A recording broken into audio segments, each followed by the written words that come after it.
Assalamualaikum warahmatullahi wabarakatuh. Waalaikumsalam warahmatullahi wabarakatuh. Selamat siang Pak Suratman. Terima kasih atas waktunya berkenan undangan saya untuk melakukan kegiatan yaitu supervisi akademik. Kali ini saya akan mencoba untuk berdiskusi dengan Pak Suratman sebelum melakukan supervisi. Untuk itu saya akan coba berdiskusi bagaimana metode pembelajaran yang dipraktekkan oleh Pak Suratman di kelas.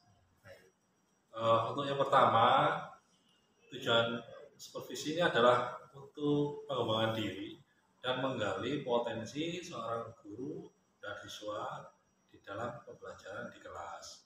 Untuk itu saya harap dari supervisi nanti Pak Suratman dan saya juga pun bisa mengembangkan, bisa meningkatkan kompetensi kita sebagai seorang guru dalam pengelolaan kelas. Seperti itu.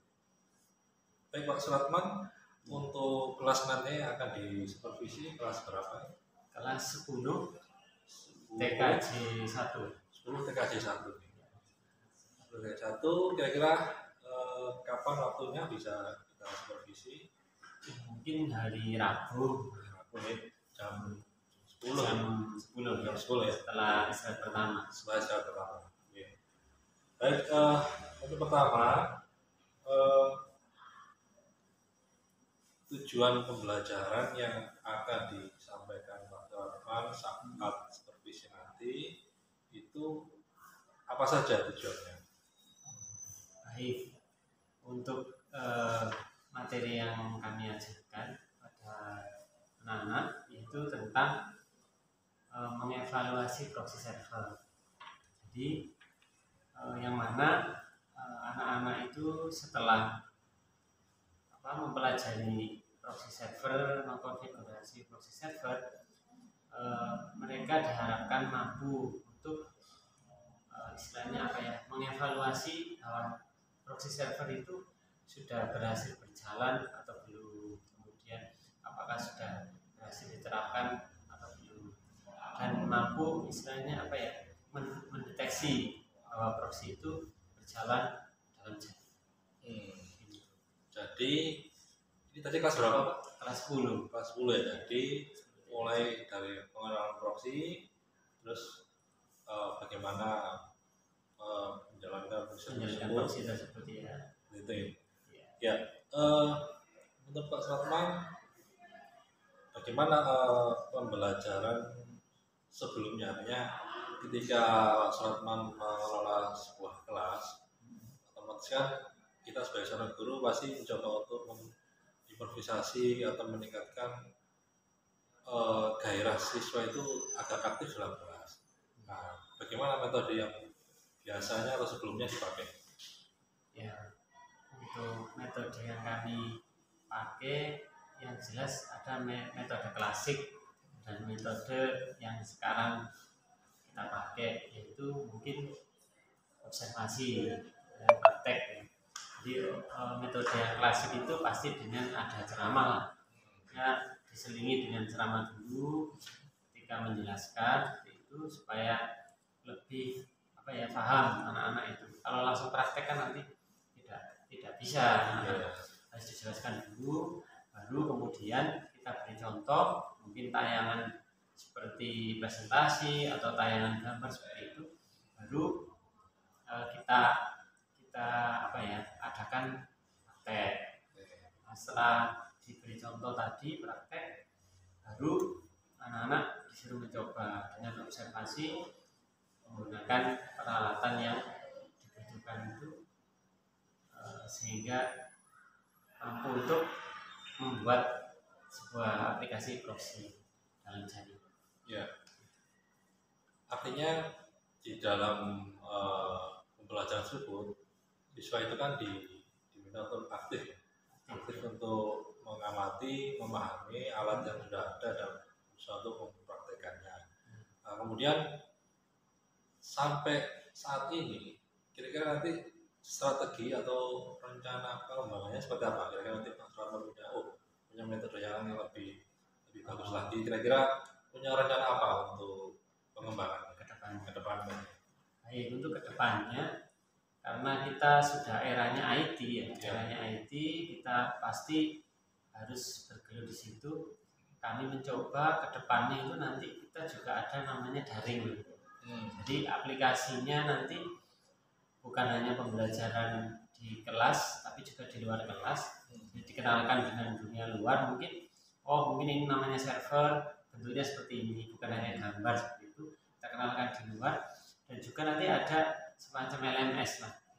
Nah, mungkin kita punya website atau apa, kita beri materi di situ. Mungkin ada link YouTube atau link video yang kita ambil dari wujud asli dari server atau alat-alat yang lain.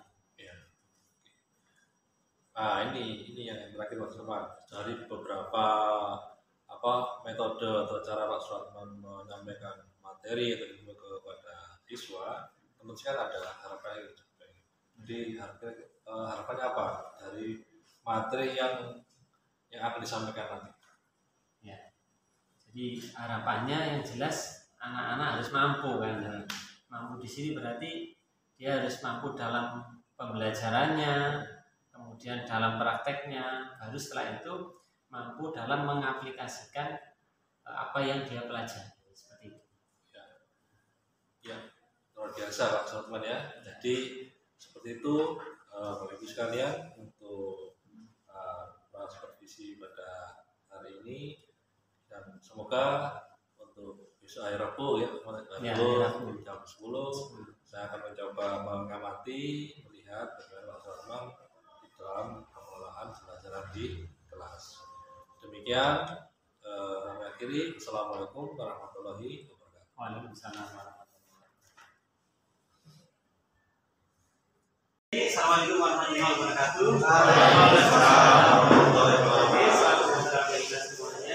Alhamdulillah hari ini kita kembali ada di kelas ini ya, untuk materi yang sudah kita nantikan hari ini. Materi hari ini adalah materi tentang proxy server. Proxy server.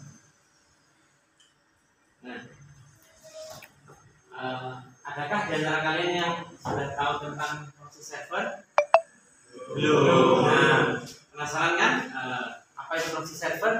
Proxy server nanti akan kita ulas pada pertemuan kita hari ini. Sebelumnya, mari kita berdoa dulu ya, supaya apa yang kita lakukan hari ini akan mendapatkan sesuai yang kita inginkan. Ketua kelas minta tolong berdoa ya.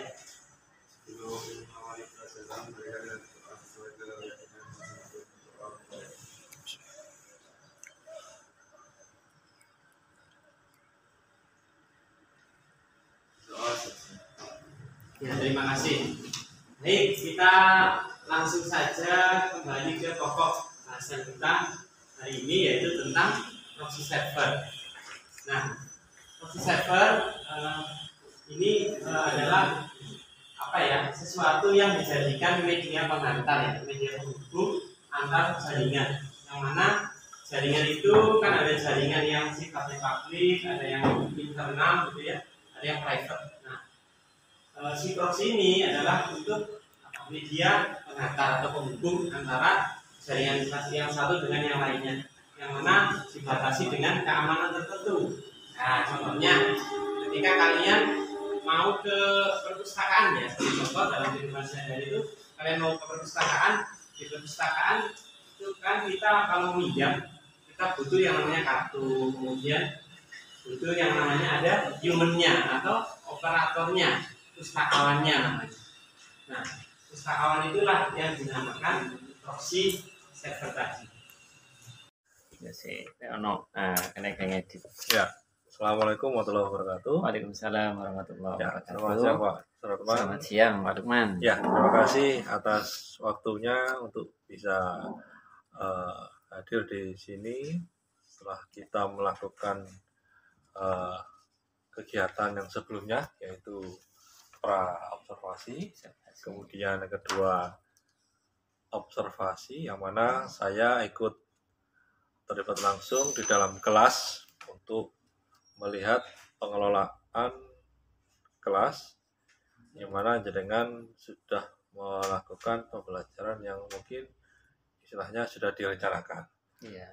Kemudian untuk hari ini kita mencoba untuk diskusi istilahnya pasca observasi ini kira-kira tujuannya yaitu kita bisa saling merefleksi kira-kira kendala apa yang dihadapi dan hal-hal positif apa yang sudah dilakukan saat Pak Suratmi melakukan proses pelajaran kemarin. Kemudian kira-kira rencana atau tindak lanjut apa yang akan dilakukan agar pembelajaran untuk berikutnya lebih baik dari yang sebelumnya. Seperti intinya gitu ya untuk operasi hari ini. Yang berikutnya adalah bagaimana perasaan Bapak setelah mengelola pembelajaran kelas kemarin?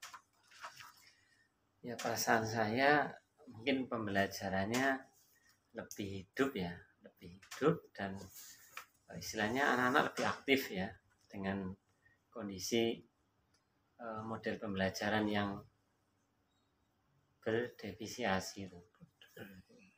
Berdiferensiasi. Ya, artinya di dalam kelas yang Bapak ajar itu siswa bisa menerima apa yang Pak Suratman sampaikan selama proses pembelajaran gitu ya.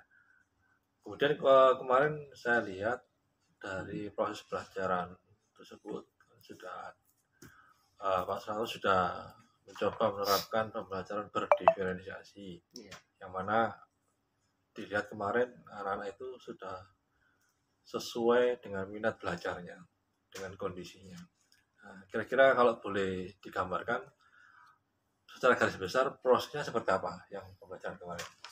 Untuk yang kemarin itu kan kita menyiapkan, benar-benar kita siapkan mungkin kontennya, kemudian nanti proses pembelajarannya seperti apa, jadi kita menggunakan media apa itu sudah kita tentukan ya, supaya apa? Supaya kita siap dalam pengelolaan kelas itu tidak ada yang tertinggal. Jadi sesuai dengan target pembelajaran yang kita inginkan sebagai guru.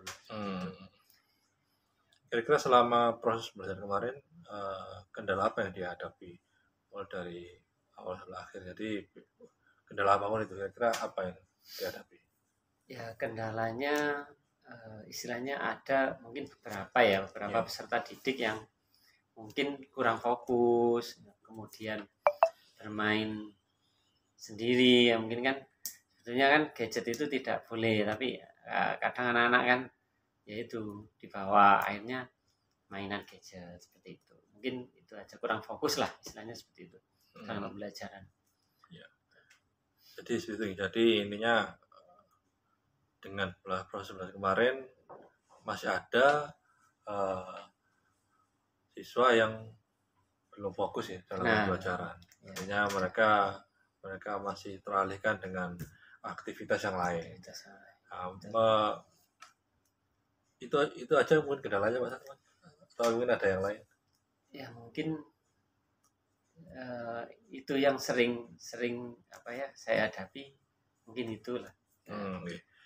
Nah, dengan kendala yang tadi Pak Suratman sampaikan, kira-kira ada nggak rencana Pak Suratman untuk perbaikannya atau pengembangannya, terutama ya mungkin kalau boleh saya coba usul misalkan ada pengembangan perangkat atau bagaimana, kira-kira ada nggak rencana berikutnya? Kalau rencana saya nanti ke depannya saya akan memperbaiki istilahnya pengelolaan kelas itu supaya anak lebih fokus ya, mungkin dengan adanya mungkin ice breaking seperti itu, adanya games dalam pembelajaran itu yang terkait dengan materi pembelajaran yang saya ajarkan. Terus mungkin ada juga nanti ya penambahan sistem lah, mungkin menggunakan aplikasi atau website ini seperti itu supaya lebih dinamis, Menarik. ya, menarik, Iya. seperti itu. Itu rencananya kapan bisa dilaksanakan? Karena supaya pembelajaran itu tidak terkatung-katung ya sesegera mungkin. Karena saya juga sudah ingin menyiapkan, ya, mungkin ya pertemuan berikutnya lah mungkin sudah siap insya Allah. Ya.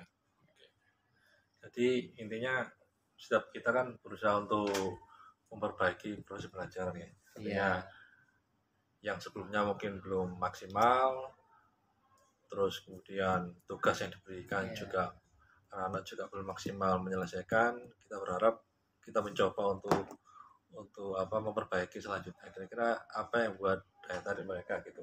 Jadi Pak Sulaiman tadi sudah menyampaikan ada ice breaking, kemudian coba untuk games atau quiz ya, jadi kemudian ada aplikasi lain yang mendukung proses pembelajaran seperti itu ya. Iya. Kemudian ya ini setelah adanya proses pembelajaran yang sudah Pak Sulaiman lakukan, ini bagaimana tanggapan Pak Sulaiman tentang kegiatan supervisi ini?